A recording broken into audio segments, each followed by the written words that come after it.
Amen. Oh. Hallelujah. Amen. Kirai soro karai rana mandare. Amen.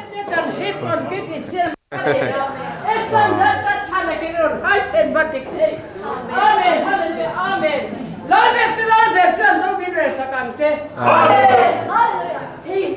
Amen. Hallelujah. Nalpakan lo me. Amen. Le tu na chuan pathian thu tak kan ngai thadon to a. Thian thu Kevin ilo chia rong thu puan bung ni chang som paria ta chang hian kan chia chodona. Thian remati ni chuan chang som paria thi zanin a hian zir zo kan tumanga amaro chu kan thu ni lovin lalpa thu ni ro se. Thu puan bung ni chang som pariat thuatira khonhena thutsa. Kan zir to chena kha zanin zirlai ronzom ve chaute tan kan soifia dua bung khatna kan zir zawa chuan bung ni na chuanin Goshan Asia rama kho Goshan pasari te hne na kho pasari a Goshan pasari te hne na lali suwa thutsa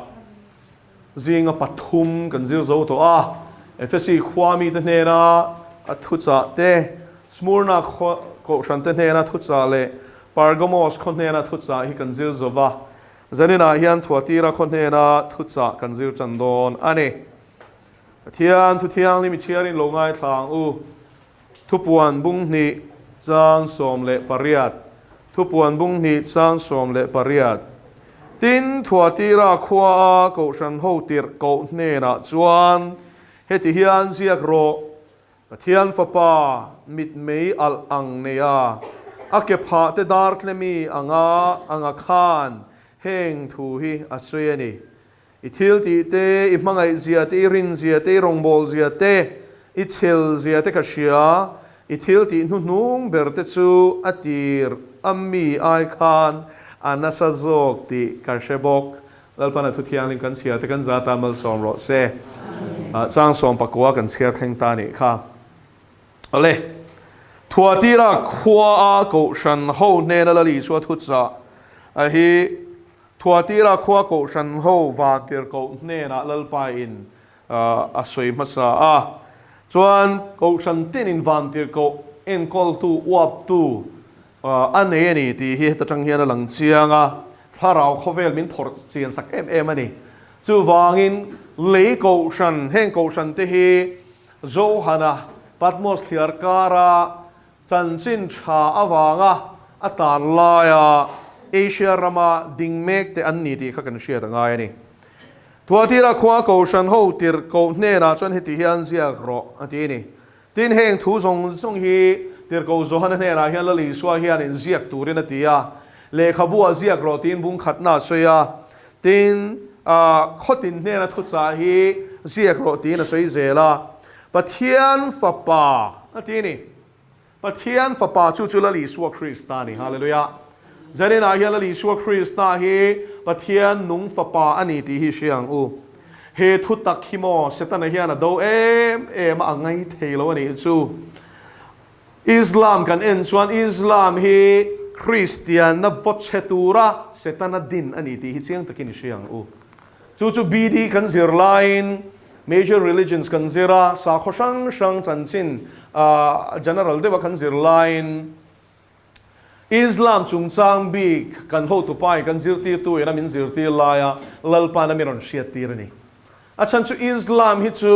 Christian na kan thurin tam tak lasi Abraham ate Moses ati te po thur chuaka amaro chu to pa chon Muhammad khan ke hi zol le nung le ro pui dar kania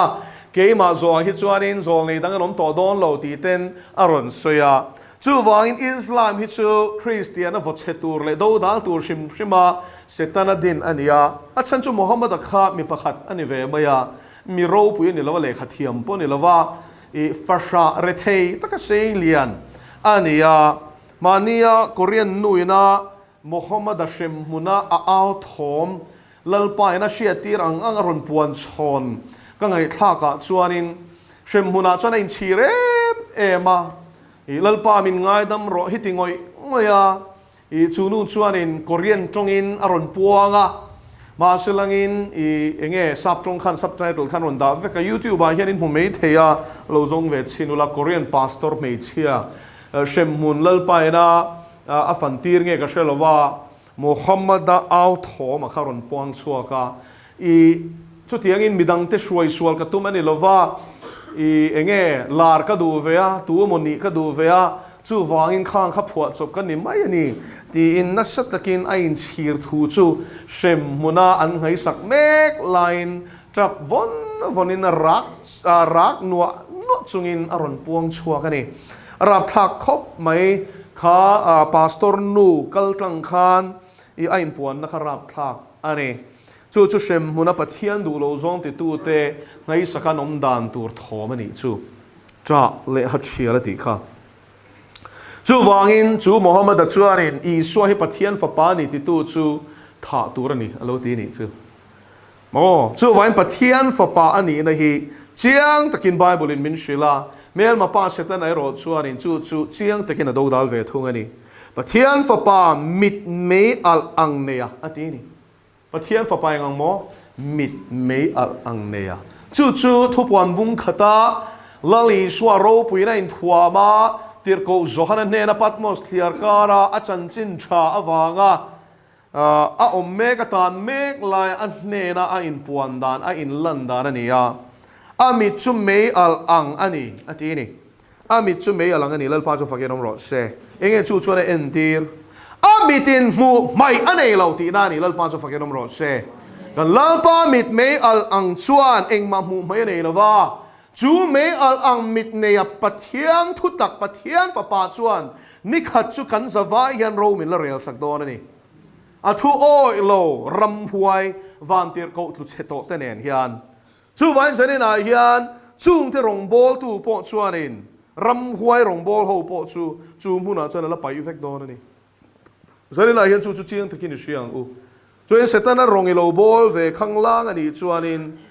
I thi nuwa hian a zadik tak hi ila mu dona I dam chum chuanin a thil ti theina eng mo kha lo pe ve che ni mai thei chu pathian mi te do dal na ni lo mangkwal velin I lo in ti thei vel po ni mai theia ma selang in thi nuai tharawi taksa tanga chua huna chuan ram huai ten an la pot som don sia an ngai sa chan don chau che ni ti khalo sia la chu vain setana rong bol I chi na kha lo sim lawang che pathian fa pamit me alang ne hian engma mu mai nei lova mishing thin lung thil tum te hi kan ti ma poin a shelok vek atan hian in phut jok na tur pakhat mam lo ni chu min hutlang ema min hutlang awang kan sunga ro rel hona po hian ti swala nei ve don lo lal pa chu fakenom ro se mishing te chuan mo mishing kan te a kan te tling lo fo a chanin shedwem kan she fam kim tlat lo kan shiat fam kim lo wangin kan te na po hi dik lo china ni chu ama ro chu shiat fam kim na nei kan pathian chuan in kim te thelal pa chu fakenom ro se chu kan pathian in kim she tu chuan dik tak le fel takin ro rel lo ni sam som pakwa chang kwa te ro le a ro re na te chu taka a fel vel vekani hela hian ga tinge pathian fa pa mit me alang ne a ai ti kher na chan a chan chu ring tu te ko shan te chu ro rel tu chu la li suwa kristani la li suwa kristana ko shan ho te ngai tu adon vain chu rombung som pali chang soma te korin thon ni bunga chang soma te ain zia kani rombung som pali na chuanin enga tinge nang in una soi sel ni kan zawai hian kristaro re na thut pha ma ti lanin kanom dona mo leitin reng in ma chan chen soi don tin shen ange atini chu vain zanina hian kan chan chin kan soi na tur ma a chuan eng mai hi zep ani thei don lova gan mit amit me alang chuanin keile nang himin hutlang le dona romin rail sakna po ya takina fel vel vek dona soi sel turom don lo ni lal pa chu fakedom ro se ake phate dar tlemi anga khan ati chuan thiang hlim na en tira tin ro rel tura chak taka ke pen thina ni na in tir bokani lal pa chu fakenom ro se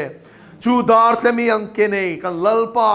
thiang hlim zia atak sa peng tlom lai berpo dar tlemi anga tlevar chuanin eng ma hi khen thei lo na nei lo ni sam za som thum le pakwana chuanin se o la mut na siam mai la chuta chuan yom siati tui fin riat mong de apom mai la chuta po chuan ni oma thim cha po chui tan chuan chu na ngani ati kha lalpa chu fakenom ro se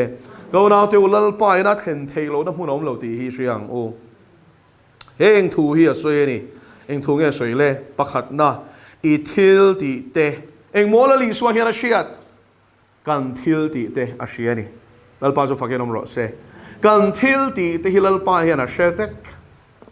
zanina hian ngun takin la ngai thala ngun takin ngai tua la inun nge kha chut let le la I thil ti te lalpa na hria ti khalo hriang se I thil ti mutu hi I chunga hian a lo mang em ti hi tu na hian ngai tua chan ro ro re la nia phora oma thiam lo I chan no huna in chir hi long se nei dong lo ti hriang se tun hi in chir huna ni tun hi sual sim huna ni tun hi poi ti hun chu ni lalpa chu fakerong ro se nakina thi nu ro pui sia le heta in sia kang khap ro rel dan tur if mu fia huna chuan ka na khwa tai tong ti lo hriang se mi ho sa chung chang khawun takin lo ngai tua ro luka bung som paruka chuan tharau khove lalpan min silani chu tharau khove la chuan mi ho sa oma lazara chu ahun lai khove la hun man chore theyem mani ma selangin lalpa pathian rin tla wangin abraham ang chu ngani chu chola mi ho sa pai ro chuan eng hela nei lawa poi saka nei hek lawa pathian poi nga ma ngai lawa cha pau takin du to ka e tur sil tur fen tur ne wangin khamwang takin pathian eng atan ma ti lovin adu dan in nuam sa takin khovela hun kha mangrala ni ba selen thi nuwa chuan shem mura atla a chuta chuanin mo natak tuarin a sheom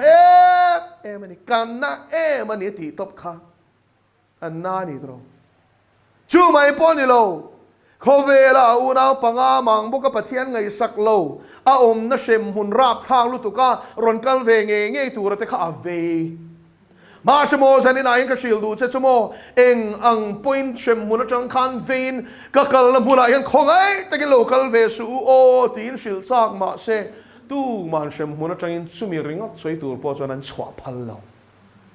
a chuak thei lo ti chian lu tu ka wangin a kal thei tur o mang lazara kha tir turin abraham khang nge na ni kha ka pa abraham ka una ke mang pokhianum ve he mun local ve lo na turin khongai takin lazara kha tir la an ne na chuanin mi thi thole talina thu soi chuanin an oyang lazara tir to khongai takin ati ta chuan abraham chuanin mosia le zol nei ten nei ti lalpa chu fakirom ro se engom se shem zanina hian zanina ma pathian ina athucha puang tura a shiak thi arruat a autir me ka te hi lo le ma la ngai sang lo le ma la lalpa ina a puan tir tura chu an nitlat me ni chu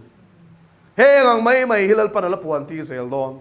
ma su chung te thu chuan ngai sang lo ani chuan mi thi jing ta po tho len suk shil le poni se an oi chuang lawanga ti ni lalpa chu fakenam ro se so an thil mak be se su pathianina in ne na thu tak puang suak tura a chia lo atir te thu hi lo ngai thlang che sim la oyang che vana van tir kau itan hian ron tir don lo se ro I har chua theina turin polang khan damaska khonai pora lalpa na enga a chun thu thopang khan aron chun thu kher don lo che chu vain zanina hian ami te chia lo te au thom a chia lo te thu cha puan pathian thu cha an puan chu lo beng khonang che chu vain thu puana ko san ho ne na le pathian thu cha kan chia re reng chona to pa chani ti beng nei chuan shero se beng chu kan nei lom te ro ni ma selen kan thin lung beng hi ngong si chi na ni hi kan thin lung te chu mo khovel thilin an no khat ta pathian thu hi leng thot lo ni to tam tak chu voi khat chu mo mishing te pathian an pui siam te setan na bum dan le khovel thil renga boy pui sem mun nu lu atum da re hilal pan tharau mitin min hu tir lo ka soi fo to zane na hen ka soi le do ni Delia mission feel like a hotline nge ni ka shet o ka ni ka shia o da chuanin lalpai min tira Delia chung ka zuk chuk thale a zingal chuanin cinema complex om ta cinema hall lian pui mai priya cinema hall an tia vasan vihara da chuanin chulai complex phei a chon ka kal azing kara khami pon tamlo nula le tlangwar vai ho hi ti hanin an inzui ve a ngai zong te niang chu mo ngai zong te ni ti khan ngai zong lem lo te pon te a an tamlo ani da chuan tian block khat kan pela dinglama ka peng chia hi da chuan ilal pan tharau khovel min mu tir phut mai ni chu ram huai mo boru ka hianin tho pungang mai hianin van da hian a dum hian an dum klep to an lo peso so me ngai to ni a kalding khop mai tharau an sian chawe thei si lawa mishing thlem tu le be tu le bum turin thei to pin chan la sia awan khupurom en mishing lama tang khachuan in o khang ho kha an le thei si lawa o ti kharil lu khang ai to na chak kal zung zung ani chu chu ti lai tak chuan se ta na chulal pan min hu ti ta ani chuan min hu vela a kut zung chal kut ding lam kut zung chal hi ko ka a ho te ne na chuan ti hian thu pe ni chu heng ho hian chung chu mishing ti na ni chatuan te pathian te van ram te shem hun te an ngai tua man lek lo na turin an ril ru hi khovel thilin no khat ro u ti na ho te chu thu lo pe ni chu go na chun lai khovel hi ente chu chia chu thleng mek ti siem nau pang te atanga tar sen thleng hianin mobile phone kana chil mobile phone mangyan setana hian min zem a pathian ne na kanin pol na hun min ruk sak mek chungin khom na pon nei le thei lo in mobile kan thu chil pathian pol na mi malang pon kan nei thei lo nu pang pon an nei thei lo nu pa ten chung kwang pon ti thei lo mani lo ka pon kan chung kwa pon ni thau kan bang chuang lo chung ko chei khom kan huai khota veng sang sang chei na ron kala sitting room an thu chu mo ka chi renga mobile phone hi an nei fura an phoi ti khanin an ti mal mai ni kan thutla tar ve tu ni tu ma herin pelo re phone an komel mai ni setan ei chuan min wa han run ne tak en te ro heng om ma de te khachan kan han kal khoma in da mem kan te chan chin kan in shila chung kwa kan ti a ma selangin mo phone hian chung ko nun po hi vo chemek ti hi se thiam to tin mit chak zong ni leng zan khwa en tur hi setan hian a chop sel hi om je shiem pathian te chatuan te shem hun te ngai tu man lek lo hian mo bual a che tum ti siang che a bumin om su khovel bum tu chumo pathian in la pai thadom ti siang che chu bum tu bumayom chuan mo I khongai thlang don la tuk ti ka silang che Mary Catherine Baxter chu pathian in shem hun a fantira hele khabu ka chir lai hian mo tharau hian a mu piang himin hu tir ve zel ani chu am mak ka ti kha le khabu ka chir kha le kha budang ka chirang reng ka chir lo tun thing ka soi zong hian a mu te a mi shing huang zong te lalpa hian min hu tir zela lali suaina akwa lai te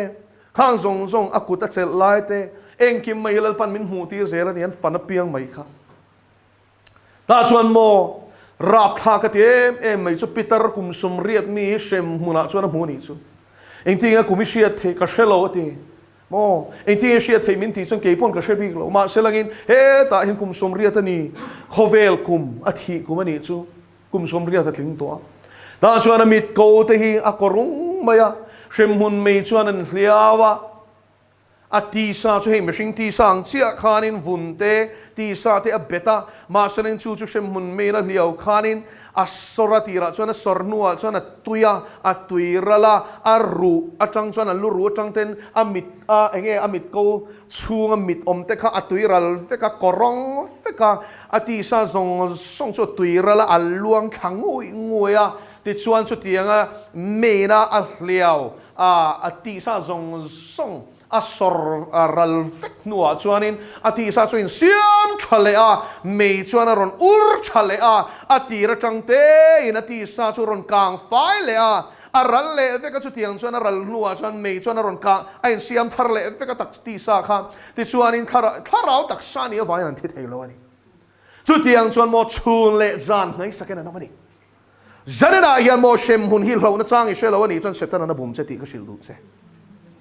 lau na chang she lo hi mi a ani na chuan mo karil khoi em tu chu lali suan he na chu nu chuan ngai damadi ni lalpa min ngai dam ro ati ni pitar mani selain pathian lo ngai sak lai lo ni chu tar na zong hian pathian ngai sak bik lo pathian ngai sak ngai mi alwa athia shem hunat langa na chuan lali suwa in Mary Catherine Baxter kut chel na chu akut thir khen na tang chuan a thisen hi ron luang zui zuya ka kut hi lum pop popati amit ka ena lalpa chuan chu pitar chu khongai lut tu khiamit tui hetla zoi zoyati go now zanina hin ka shilang che mangai pathian hian shem munatla te poyam mangai ti lo siang che mangai na ni awangin mangai bang thei chuang lo lalpa chu fakenom ro se ma se hei hi shero hei ni pathian mi zen shia thiam lo thina chu a mangai awangin van rama ashwai ngot thei lo khanu khan kong athang thi na kong athan miaw awangin lalpan athu asu thei lo awangin sual man su thi na ni ti soi tu pathian khan athu tia ma hlena ngai awangin khanu khashem huna payangai go now zanina hian lalpan chan pui du na che a hian chan pui vero ani chuan chan dam du che i du ve ngai i du ve ngai setan a hian a rong bol turil ti lui thei lo che i du than nai ni bol ani kha chu tiang bukin pathian hi mo i du than na nge na rong hi bol veng che lalpa chu fakinom ro se shem hun hi takania o na chuan mi tui su thla zoi soya lalpa i chan pui thei lo em mi ati ni Mary chuan eng ma ka te thei lo ataning ma ti thei ka nei to lo lalpa na ti ni chu lalpa chu fakinom ro se go now zanina hian he thu tak hian kai har che ro se mangai tu pathian hian shem hunat la te ya huwa moi ti nge am mangai lu tu ka leinat lu tu ka mit tu itla zoi so yan ta na thisen luang asen van raman lu theina turin man lo pesin ma semo i suan nuan zui du si lo chuan mo shem hunan tla don ani chu chu chu lom lal pa thanem ngai nahi zanina hian kele nang hena tempo kan shelovani tu ma boral du lo mi zong zong sim lo duin kan lama do thei lal pa chu fakenom ro se ado thei nahi mo sual pal zam na lo ngai reng reng su i phu to kalal pa na shem ngal lo che khamo sual pal zam mo ti reng reng su a khongai na ni kha ala ngak che alam lo hoi ro alam lo hoi ro in nu ka cha ma ngein o a cha to nu a chuan in chhir nam zia nei lo in chirin bana chen upai nan tiang kha chu po chu ni lo eng mom zia nei to chu wan sanina hian hela li suwa itar Calvary cross kum sani kal ta thia isual man bat zong song a thisen a lu a thir khen na li lu khuma changa chuak te aku thir khen na pania changa chuak te a ke thir khen na pania changa chuak te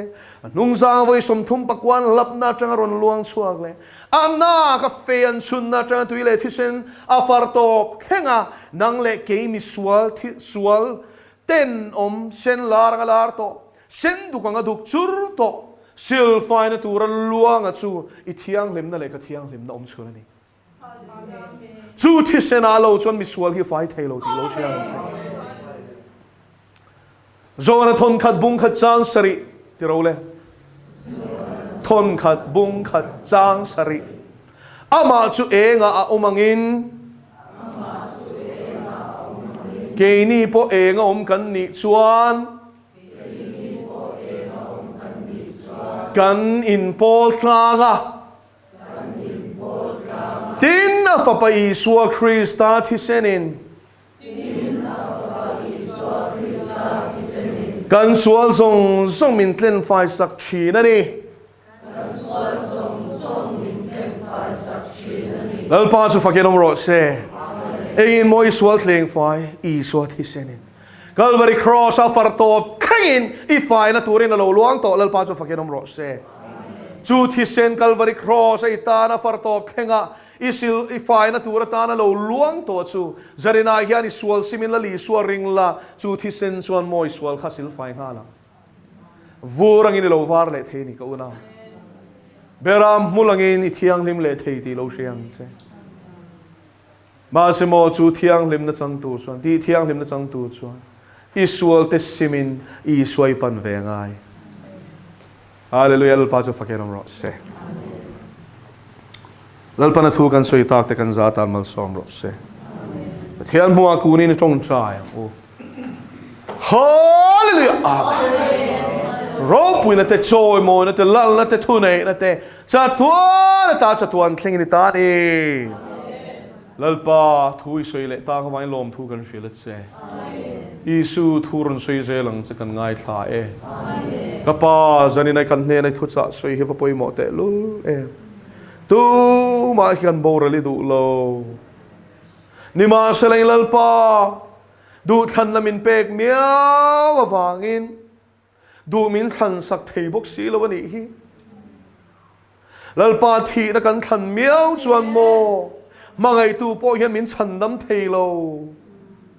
min ti lui thei si lo zanina hian lalpa kan du than nei mo kan man sual chuan ava poi don em kumni khat shem huna torna ni don lova hun to lo na chat tua na ngai sak na huna ni si ni zanina hian khongai takin chu mun rap thak taka chuan kan liam velo na tura lalpa mangai tu na ban phara nang ni mi mol te local rufin na kasir tirang sewitia tui hala piang te local la thorin in roiti hun sung hi lalpa molam la zong turin min kai harang se in nai lawai koi ko tur chen min puyang se tun hi cham nam na ni tun hi hun thani lalpa nakin kan ti chuan khuat lai the nakin kan ti chuan kan nu ka chat the nakin kan ti chuan ru hian min ti lum man the o kapa zanin a hian zanin nge hian i mangai te thin lungai tharawin thurun soyang che lalpa bomek te thin lunga hian i mangai na ron tar chuak la antana lalpa Calvary cross ai thi na le i mangai na puak chuak chu lalpa ron le buang che o Calvary mangai na chuan min fan chuak te sela o pa mangai na chuan min fan chuak te sela o i swam mangai na sat zia hilal pa min sia tiang se hallelujah amen hallelujah amen thian chu mangai na ni pathian chu mangai na ni kan pathian ni mangai pathian ni mangai pathian ni silal pa tu mai mo chu sem huna chu ani pai du lo mi suak sual boral na hian lom na kan em mi ti kha ni ma se lai lal pai kong hi kan thang du si lo ni hilal pa inung zui ai chuan mo reilo te nom sip bol na kan thang min bum tu min soi salum mek tu setar rong bol te kan la thang zo deu dewa lal pa khongai takin mangai tu dik kan hay na ta himin kai harang se se na chuan hun reilo te tan sum le pai te thil ti the na te ro pui na te san na te pe ni ma selamo to pa chuan hallelujah athang kama chuan an o ka voile khatalal pan thin nu na vitlanga annun na lak sakan tharau chu sem muna gehna alu pui chin zanina hian pa suan na chuan nom na nei ve ba semo atop chu thina ni ti min sia tirang che kong ka zau chu mo lalpa azo chu nuam alom ma se top chu thina ni ti min hu tirang che chu vai lalpa cha tuan nun na kong chu kong ka zimania Calvary cross kong ania mani ral na kong ania bishing hui thi na kong ania lali suwa Krista lal fam kin na kong ani ti min sia tirang che su kong ka zim nge su thang thei turin min puila mani shem poi selova di tin mani cross puwa chu Calvary cross kong nun na kong van ram then thei na kong chu min zo tirang che hallelujah iming thiang lim chu fakidom ro se ro puina te choi mo na te lal na le thunei na zong zong itani in ne na zarina hian tharin kan la ne thisen min tlan tu kan lal pa Nazareth Iswa Krista mingin lom thu sei chungin kan dile amen